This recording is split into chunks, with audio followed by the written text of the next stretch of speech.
स्क्रीनवरती एक क्वेश्चन दिसतोय, तो अतिशय कठीण आहे. सायमल्टेनियसली इक्वेशननी सॉल्व्ह केलं तर आता आपल्याला त्याच्यामध्ये बघायची आहे शॉर्ट ट्रिक. आता या क्वेश्चनला सॉल्व्ह करण्यासाठी इक्वेशन्स तयार करायचे आहे. तर आपल्याला सुरुवातीला एक अशा प्रकारे आपण इक्वेशन तयार करून घेऊ.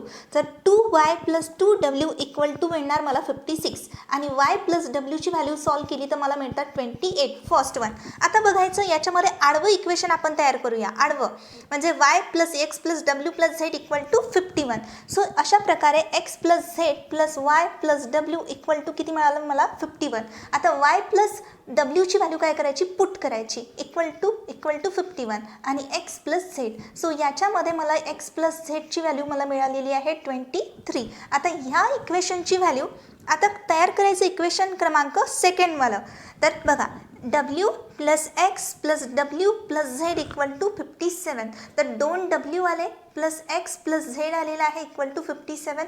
सो 2w = 57 कारण की याच्यामध्ये ही व्हॅल्यू पुट केल्यानंतर मग ही व्हॅल्यू मायनसमध्ये जाणार आणि याच्यामध्ये w ची व्हॅल्यू मिळणार मला 17.